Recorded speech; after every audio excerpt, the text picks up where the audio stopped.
रात का अंधेरा चारों तरफ फैल चुका था और मंडोलिका के डर की वजह से गांव की सभी छोटी बड़ी गलियां और सड़कें सुनसान हो चुकी थीं। सर्द हवाएं चल रही थी और घना कोहरा चारों तरफ फैला हुआ था।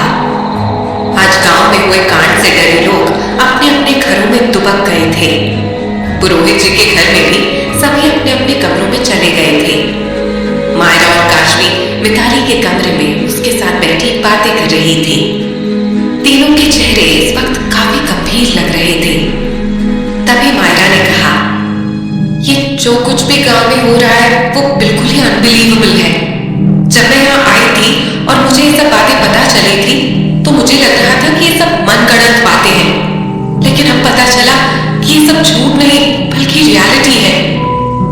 ऐसा सब तो मैंने सिर्फ बचपन की किस्से कहानियों में सुना था, लेकिन तभी नहीं सोचा था कि ऐसे भूत प्रेत चुड़ैल की बातें सच भी हो सकती हैं। काशवी और मिताली भी मायरा की बातें बहुत ध्यान से सुन रही थी और तभी काशवी ने कहा, हाँ तुम बिल्कुल सही कह रही हो मायरा, लेकिन इस गांव में तो दिन ब दिन उस मंडोलिका का कहर बढ़ता ही जा रहा है। अब आज किशन अंकल को ही ले लो, उनके बेटे की शादी की तैयारियों में आज कैसा विघ्न पड़ा। मुझे तो ये समझ नहीं आ रहा कि इस गांव में अब से जब भी कोई अच्छा काम होगा तो हर बार ऐसा ही कुछ होगा क्या। ये सुनते ही मिताली ने कहा, पता नहीं काशवी कब तक ये सब चलता रहेगा। तीनों के जहन में बहुत से सवाल थे मगर जवाब किसी के पास भी नहीं था। एक तरफ तीनों काफी परेशान थी तो वहीं दूसरी तरफ अपने कमरे में रोहित और सचिन भी जाग रहे थे और बातें कर रहे थे। तभी सचिन ने रोहित से पूछा, यार एक बात बता रोहित, आजकल तेरा ध्यान उस गाजर के हलवे से हटकर उस स्ट्रॉबेरी आइसक्रीम की तरफ क्यों चला गया है? बहुत टाइम बिता रहा है उसके साथ। रोहित इस बात पर मुस्कुराने लगा और अनजान बनते हुए बोला, क्या कहना चाहता है तू? साफ साफ बोलना। इस पर सचिन ने रोहित को कहा, अच्छा तो तू साफ साफ सुनना चाहता है तो ठीक है सुन। तू मुझे ये बता कि आजकल तू मायरा के साथ कुछ ज्यादा ही नहीं रहने लगा है, ये चक्कर क्या है गुरु? इस पर रोहित ने उसे समझाते हुए कहा, देख यार, जैसा तू सोच रहा है वैसा कुछ नहीं है। हम दोनों में कोई चक्कर वक्कर नहीं है, समझा तू? और वैसे भी तू गाजर के हलवे की फिक्र छोड़ और अपनी हरी मिर्च पर ध्यान दे, कहीं तेरी हरी मिर्च को कोई पोपट ना उठा ले जाए। ये सुनते ही सचिन रोहित को खोजने लगा तो उधर दूसरी तरफ काशवी और मायरा मिताली के कमरे में बैठे हुए उसके साथ बातें कर रहे थे। तभी अचानक ही तेज हवा चलने लगी और सभी खिड़कियों की चिटकनी लगी होने के बाद भी एक खिड़की अचानक ही अपने आप खुल गई। वो खिड़की इतनी तेजी से खुली कि दूसरी खिड़की से जोर से टकरा गई और उसके खुलने की आवाज पूरे कमरे में गूंज गई। वो तीनों लड़कियां जो पहले से ही डरी हुई थी वो पूरी तरह से चीखती हुई वहां से बाहर की तरफ दौड़ गई। उन तीनों की चीखने की आवाज पूरे घर में गूंज गई। पुरोहित जी जो सोने ही वाले थे वो हड़बड़ा कर उठ गए। ये कैसी आवाज थी? क्या हुआ इतनी रात को? कहते हुए पुरोहित जी अपनी जगह से उठ खड़े हुए और नीचे आने लगे। उन तीनों की आवाज सुनते ही रोहित और सचिन भी ऊपर से नीचे दौड़ते हुए आए। पुरोहित जी ने देखा कि तीनों काफी ज्यादा डरी हुई थी, जिससे तीनों के चेहरे का रंग उड़ा हुआ था। ये सब देख पुरोहित जी ने घबराते हुए पूछा, क्या हुआ तुम तीनों को? इतनी जोर से क्यों चिल्लाई?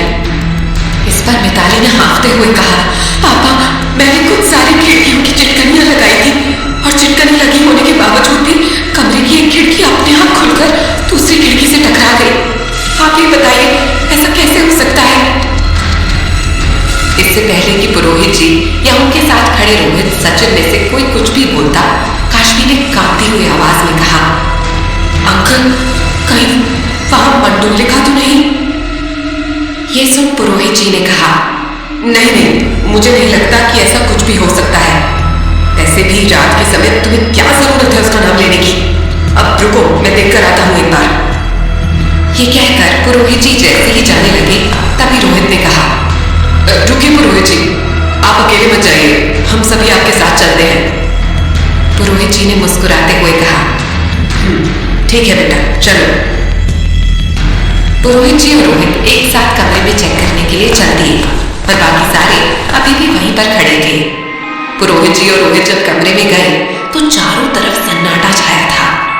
तभी पुरोहित जी ने देखा कि उस खिड़की की चिटकनी टूटकर अलग हो चुकी थी, जिसे देखकर वो उन तीनों लड़कियों को समझाते हुए बोले, अरे ये देखो, तेज हवा चलने से इस खिड़की की चिटकनी टूट गई है और तुम बेकार में ही डर गई। लेकिन पुरोहित जी ने देखा कि अभी भी वे तीनों काफी डरी हुई थी और इसीलिए उन्होंने सभी से कहा, ऐसा करो, आज तुम सब एक साथ हॉल में ही सो जाओ। सब एक साथ रहोगे तो तुम्हें डर भी नहीं लगेगा। इस पर मिताली ने अपने पापा की चिंता करते हुए पूछा, और पापा आप भी हमारे साथ हॉल में ही चलिए। सब एक साथ रहेंगे तो रात आराम से कट जाएगी। लेकिन पुरोहित जी ने मना करते हुए कहा, नहीं बेटा, मैं अपने कमरे में ही रहूंगा, क्योंकि मुझे रात भर ईश्वर का नाम लेना है, जिससे पूरे गांव के लिए आज की रात कोई संकट बनकर ना आए और आसानी से कट जाए। ये कहकर पुरोहित जी सीधे अपने कमरे में चले गए और वो पांचों हॉल में आ गए। तो वहीं दूसरी तरफ इंस्पेक्टर वीरे सारे दिन की थकान के बाद अपने घर पहुंचे और उन्होंने बाहर से ही घर को देखते हुए सोचा, ये क्या, आज पूरे घर में इतना अंधेरा क्यों है? जाकर देखते हैं। ये सोचते हुए इंस्पेक्टर वीरेन ने अपनी बाइक घर के आंगन में खड़ी की और सीधे घर के अंदर जाने के लिए दरवाजे पर पहुंचे। उन्होंने पहले तो बेल बजाई, जो नहीं बजी। तब वो खुद से ही बोले, ओ, हम तो भूल ही गए कि घर में लाइट नहीं है और बिना लाइट के बेल कैसे बजेगी। ये सोचते हुए वो जैसे ही दरवाजा खटखटाने लगे कि तभी दरवाजा हल्का सा खुल गया और उन्होंने देखा कि घर का दरवाजा अंदर से बंद नहीं था। उन्होंने दरवाजा खोला और तेजी से घर के अंदर दाखिल हो गए। अंदर आते ही उन्होंने देखा कि हॉल में भी गहरा अंधेरा छाया हुआ था। उन्होंने खुद से ही कहा, समझ में नहीं आ रहा कि इतना अंधेरा क्यों है घर में, पता नहीं ये ज्वाला कहाँ है। ये सोचते हुए इंस्पेक्टर वीरे ने आवाज लगाई, ज्वाला, कहाँ हो तुम? लेकिन जब ज्वाला ने कोई भी जवाब नहीं दिया तो इंस्पेक्टर वीरे हॉल में से होते हुए सीधे अपने बेडरूम में पहुंच गए और उन्होंने देखा कि वहां भी चारों तरफ अंधेरा छाया हुआ था। वे अंदाजे से अंधेरे में ही लाइट के स्विच के पास आए और उन्होंने लाइट का स्विच ऑन कर दिया। लेकिन जैसे ही कमरे में लाइट जली और रोशनी हुई तो इंस्पेक्टर वीरेन पूरी तरह से चीख पड़े और उनकी चीख पूरे कमरे में गूंज गई। एक तरफ इंस्पेक्टर वीरेन डर गए थे तो वहीं दूसरी तरफ पुरोहित जी के घर में पांचों हॉल में थे और तभी मिताली ने कहा, देखो, चाहे हम सब एक ही हॉल में ठहरे हैं, लेकिन बिस्तर आमने सामने ही लगेंगे, एक तरफ लड़के तो एक तरफ लड़कियां। तभी रोहित मिताली के पास आया और उसने मिताली से कहा, मिताली, तुम बिल्कुल फिक्र मत करो, हम भी यही सोच रहे थे। मिताली ये सुनकर जैसे ही बिस्तर लगाने के लिए जाने लगी कि तभी रोहित ने उसे फिर से आवाज लगाते हुए कहा, और एक बात मिताली।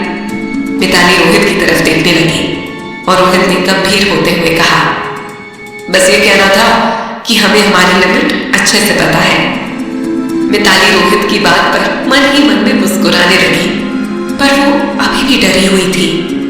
इसके बाद सभी ने एक साथ मिलकर एक तरफ लड़कों के और दूसरी तरफ लड़कियों के बिस्तर लगा दिए, जो कि बिल्कुल आमने सामने थे। लेकिन नींद किसी की भी आंखों में नहीं थी और चिंता की लकीरें सभी के चेहरों पर साफ दिखाई दे रही थी। थोड़ी देर तक सभी सोने की कोशिश करते हुए करवटें बदलते रहे, लेकिन डर की वजह से जब किसी को भी नींद नहीं आई तो सभी उठकर बैठ गए और बातें करने लगे। मायरा ने घड़ी देखते हुए कहा, अभी तो सिर्फ 12 ही बजे हैं, पता नहीं इतनी लंबी रात कैसे कटेगी। अभी मायरा बोल ही रही थी कि अचानक लाइट भी चली गई और हॉल में अंधेरा हो गया, जिसकी वजह से काशवी और मायरा को और भी ज्यादा घबराहट होने लगी। उसी पल मिताली खड़ी हुई और बोली, डोंट वरी यार, मैंने पहले ही हॉल में मोमबत्ती और माचिस रख दी थी। ये कहते हुए मिताली उठी और एक बड़ी सी मोमबत्ती पास ही रखे हुए टेबल पर जलाकर रख दी और फिर से सभी बातें करने लग गए। काशवी ने थोड़ा सोचकर एक्साइटेड होते हुए कहा, क्यों ना सभी मिलकर अंताक्षरी खेले, उससे समय कट जाएगा। लेकिन सचिन ने तभी काशवी की बात को बीच में ही काटते हुए कहा, नहीं अंताक्षरी नहीं, हमें कुछ नया प्लान करना चाहिए, कुछ बिल्कुल डिफरेंट। इस पर सभी सोचने लगे कि ऐसा क्या खेला जाए जिससे भयानक रात आसानी से कट जाए। और तभी सचिन ने तबाक से कहा, मेरे दिमाग में बहुत अच्छा आइडिया आया है, देखना तुम सबको भी बहुत पसंद आएगा। रोहित ने सचिन से कहा, हाँ तो फिर बताना जल्दी। हम सब जानते हैं कि इस गांव में अजीबोगरीब चीजें हो रही हैं, तो क्यों ना आज के माहौल को और भी डरावना बनाया जाए। सचिन ने एक्साइटेड होते हुए कहा। तभी काशवी ने थोड़ा खींचते हुए पूछा, क्यों सस्पेंस क्रिएट कर रहे हो, जो कहना है साफ साफ कहो ना। इस पर सचिन ने उन सभी को कहा, देखो मेरा कहने का ये मतलब है कि इस हॉरर माहौल में अगर हम सब एक एक हॉरर कहानी सुनाएं तो रात कितनी बढ़िया कट जाएगी। अभी सचिन ने इतना कहा ही था कि तभी बाहर से जोर से बिजली चमकने की आवाज आई, जिसे सुनकर सभी का दिल धक से रह गया। सचिन की बात का जवाब देते हुए मिताली ने कहा, नहीं सचिन ये ठीक नहीं रहेगा, क्योंकि मुझे एक बार पापा ने बताया था कि हम जितनी ज्यादा नकारात्मक शक्तियों को याद करेंगे उतना ही ज्यादा वो हमारे आसपास आएंगी। लेकिन सचिन ने उन्हें समझाते हुए कहा, कुछ नहीं होता ऐसा, वैसे तुमने वो कहावत सुनी है, लोहे को लोहा काटता है, ठीक वैसे ही डर को डर ही खत्म कर सकता है। उसकी बात सुनकर सभी हैरान हो गए और रोहित ने कहा, क्या मतलब, ये क्या बकवास किया जा रहा है तू, हालत देख रहा है सबकी, ये सब बेकार के आइडिया अपने पास ही रख। नहीं हमें नहीं सुननी हॉरर कहानियां, तीनों लड़कियों ने भी एक साथ कहा। उनकी ये बात सुनते ही सचिन ने कहा, डरपोक सारे। ये सुनते ही तीनों लड़कियों ने घूर कर सचिन को देखा और कहा, हम नहीं डरते, ठीक है, सुनाओ कौन सुना रहा है पहले। ये सुनते ही सचिन ने रोहित से कहा, यार तू अपने सपनों में ये चुड़ैलें बहुत देखता है, इसीलिए तू सुना सबसे पहले। ये सुन रोहित ने कहानी सुनाने के लिए हामी भरी ही थी कि तभी बाहर अचानक ही बादल गरजने लगे और आंधी चलने लगी। गांव का मौसम इतनी रात को और भी डरावना लगने लगा। तभी रोहित ने कहानी सुनाना शुरू करते हुए कहा, आधी रात का समय था और सर्दी की रात होने की वजह से कोहरा छाया हुआ था और सर्द हवाएं चल रही थी। उसी वक्त एक आदमी सुनसान से रास्ते पर तेजी से चला जा रहा था। वो आदमी अभी उस रास्ते से जा ही रहा था कि तभी अचानक ही उसे एक अजीब सी आवाज आई। इतनी रात को अचानक आई इस आवाज से वो चौंक गया और उसने डरते डरते पीछे पलट कर देखा, पर उसे कुछ भी दिखाई नहीं दिया। तो उसने सोचा, ये कैसी अजीब सी आवाज थी और किसकी थी, कहीं मेरा बहन तो नहीं था। उस आदमी ने वहां आसपास चारों तरफ देखा और फिर से चलने लगा। लेकिन अभी वो कुछ दूर आगे ही गया था कि तभी रास्ते के बीचों बीच वो कुछ देखकर चौंक गया और डर भी गया, क्योंकि ठीक उसके सामने एक छिपकली थी जो नॉर्मल आकार से थोड़ी ज्यादा बड़ी थी और बाकी छिपकलियों से कुछ अलग भी थी। इससे पहले कि वो कुछ भी समझ पाता, वहां देखते ही देखते इस छिपकली के पीछे और भी कई हर आकार की छिपकलियां आ गई। इतनी सारी छिपकलियों को एक साथ देखकर वो आदमी पूरी तरह से डर गया और उसने वहां से भागने में ही अपनी भलाई समझी और भागने के इरादे से वो पहले धीरे धीरे पीछे होने लगा। लेकिन तभी अचानक उसे हंसी की आवाज आई और उस आवाज को सुनकर वो पूरी तरह से डर गया। इधर एक तरफ रोहित जो सबको कहानी सुना रहा था, तो वहीं उधर दूसरी तरफ पुरोहित जी के घर से दूर दुशाना तेजी से शमशान घाट की तरफ चले जा रहा था। चारों तरफ कोहरा छाया हुआ था और शीतलहर चल रही थी। तभी अचानक दुशाना को एक अजीब सी आवाज आई और उसने तेजी से मुड़कर पीछे देखा, लेकिन उसे वहां कोई भी दिखाई नहीं दिया। तो उसने मन ही मन में सोचा, ये कैसी आवाज है जो इतनी रात को आ रही है। दुशाना ने चारों तरफ देखा और जब उसे कुछ भी दिखाई नहीं दिया तो वो फिर एक बार चलने लगा।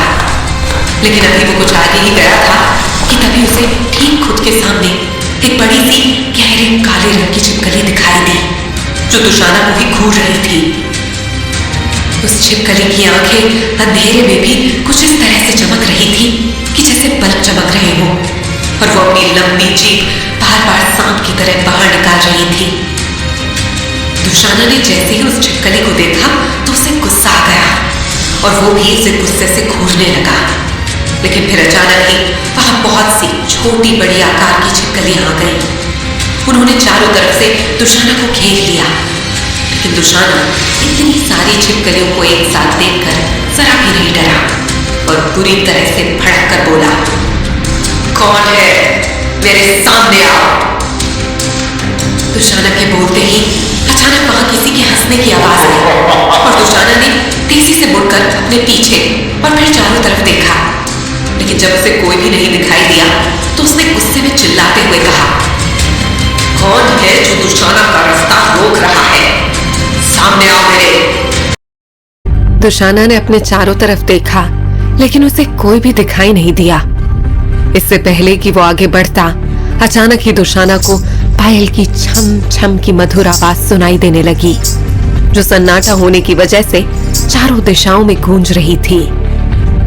दुशाना ने एक बार फिर से चारों तरफ गौर से देखा, लेकिन इस बार भी उसे कोई दिखाई नहीं दिया।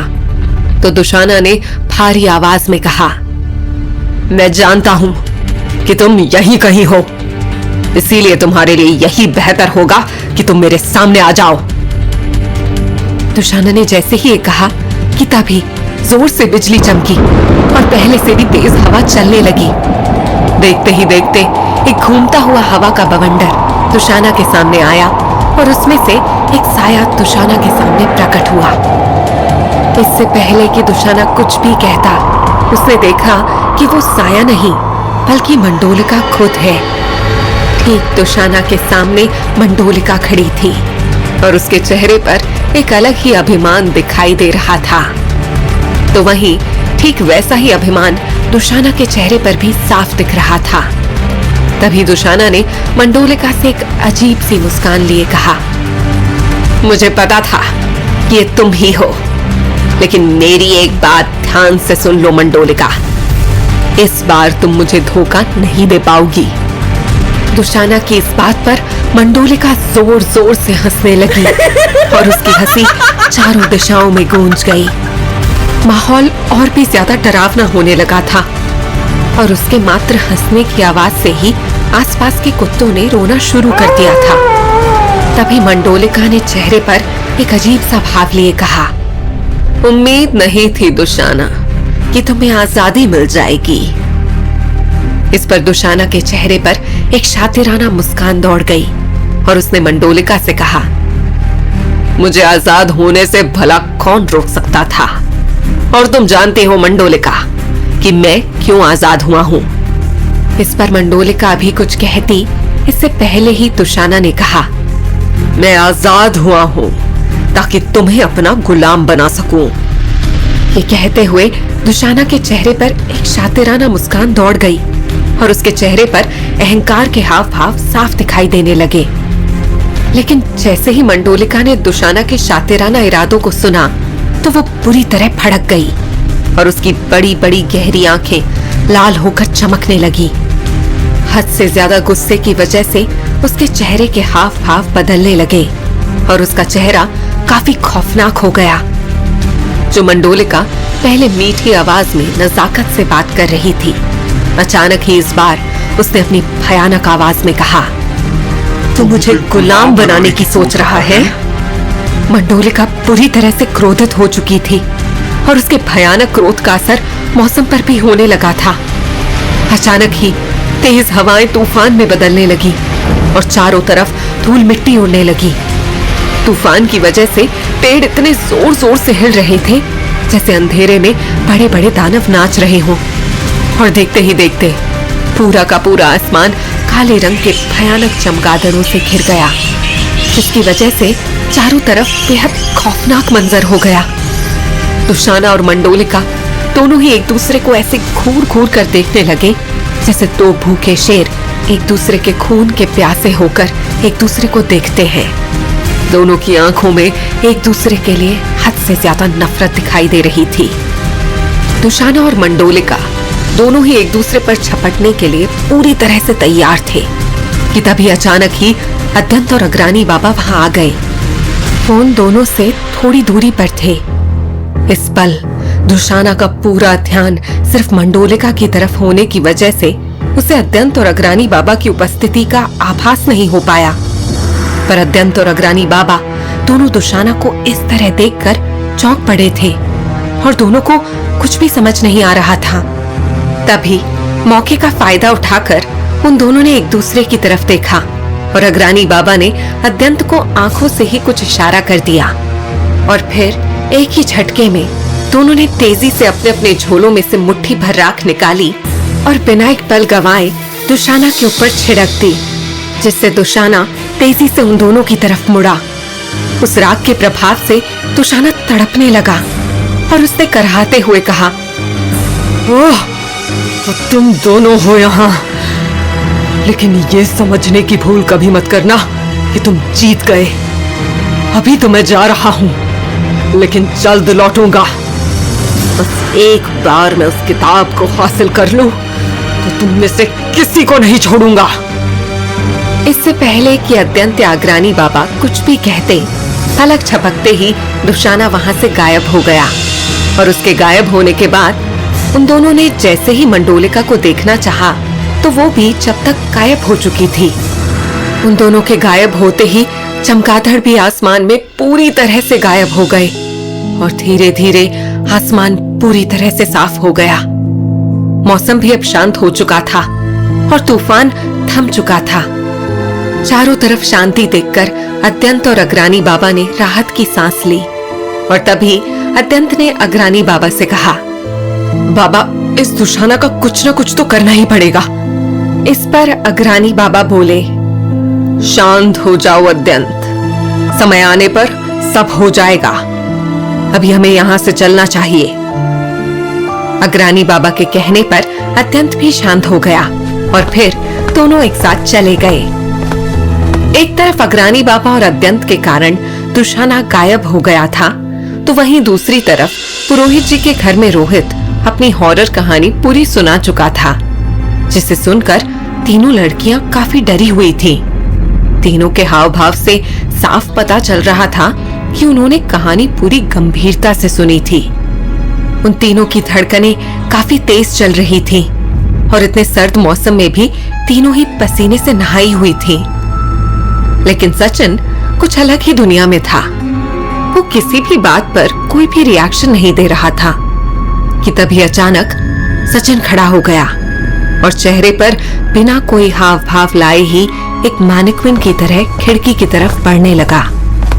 उसकी चाल किसी आम इंसान की तरह न लगकर एक रोबोट की तरह लग रही थी और वो खिड़की पर पहुंचकर बाहर की तरफ देखने लगा। जब रोहित ने उसे इस तरह स्टैचू बने हुए खिड़की पर खड़े होकर बाहर की तरफ जाते हुए देखा, तो उसने मन ही मन में सोचा, ये अचानक सचिन को क्या हो गया? जैसे उस दिन ये छत पर एक सम्मोहित हुए इंसान की तरह एक दीवार पर चले जा रहा था, कहीं उसी दिन की तरह तो नहीं हुआ इसे आज भी? मुझे जाकर देखना चाहिए। काशवी, मिताली और मायरा भी सचिन को ध्यान से देखने लगे। अरे सचिन, क्या हुआ? तुम ऐसे कहां जा रहे हो? मिताली ने सचिन को आवाज देते हुए कहा। सचिन रुक यार, इतनी रात को कहां जा रहा है? रोहित ने भी आवाज देते हुए कहा।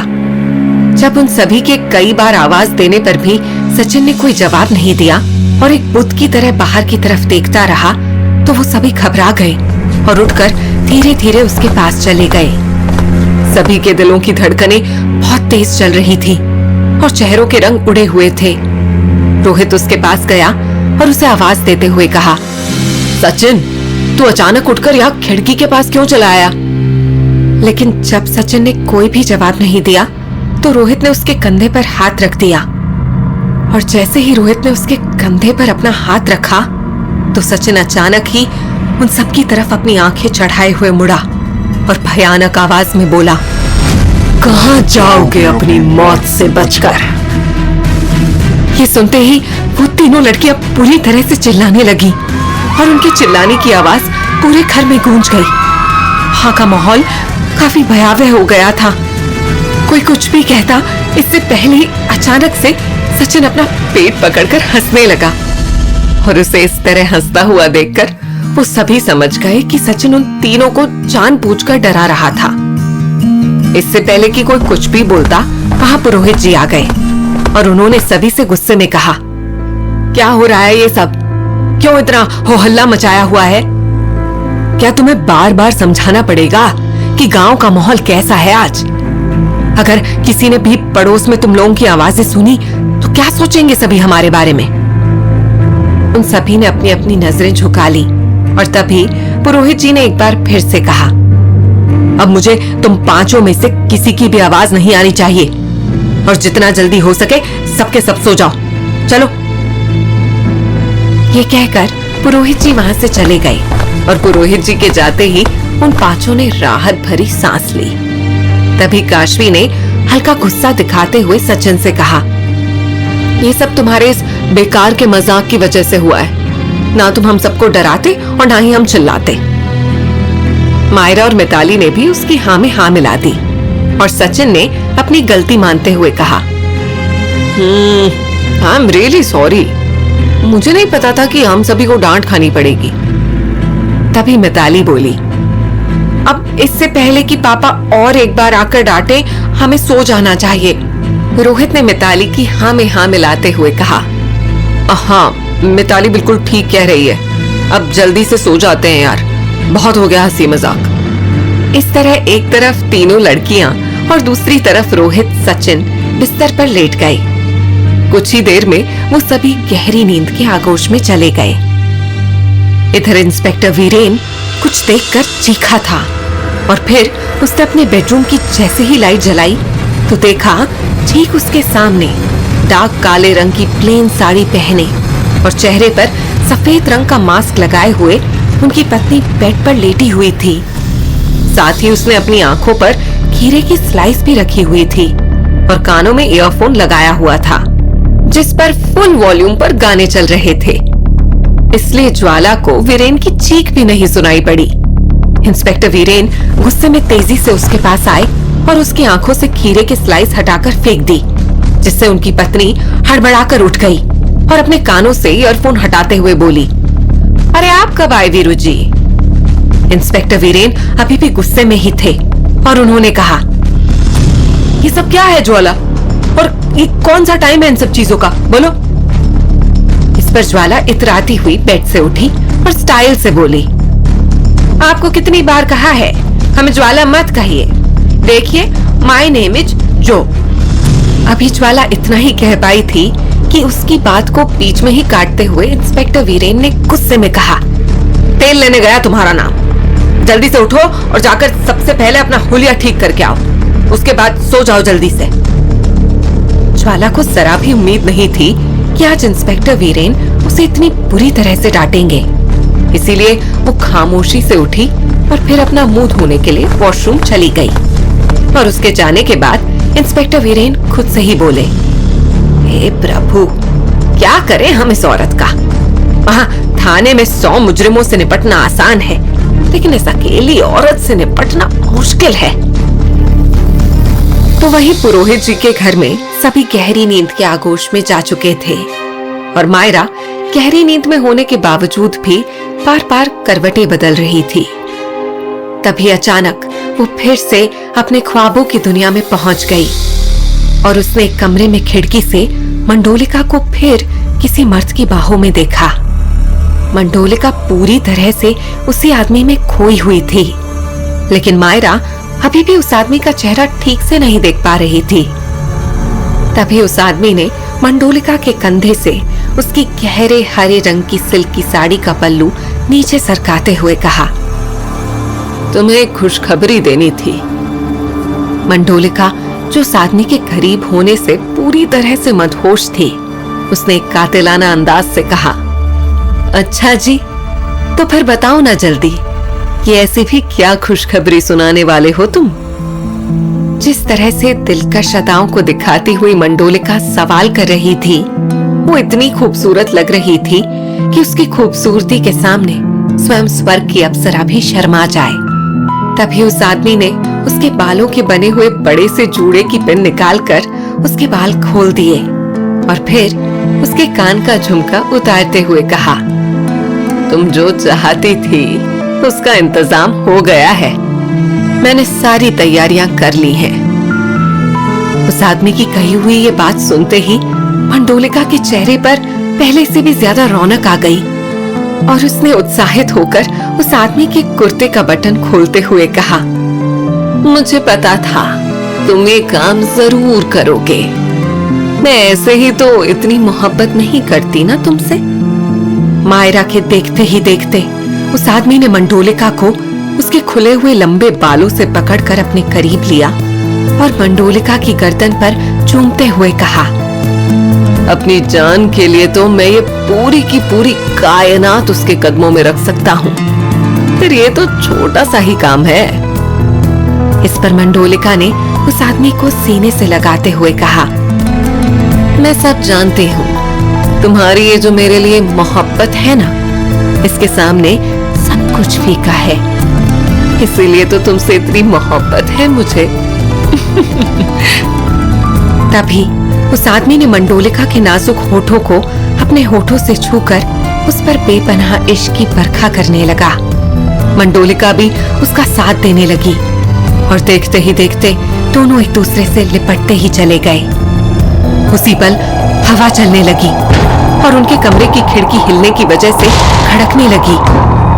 वो आदमी उठा और जैसे ही खिड़की बंद करने के लिए खिड़की की तरफ बढ़ा तो उसी पल मायरा ने आज पहली बार उस आदमी का चेहरा देख लिया। उस आदमी का चेहरा देखते ही मायरा पूरी तरह से चौंक गई और हड़बड़ाकर उठ गई। मायरा ने चारों तरफ देखा तो खुद को पुरोहित जी के घर में पाया और उसके साथ ही काशबी और मिताली गहरी नींद में सो रही थी।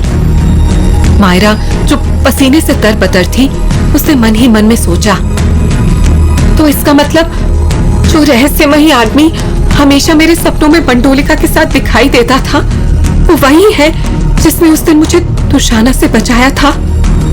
हाँ, वो कोई और आदमी नहीं बल्कि अत्यंत था।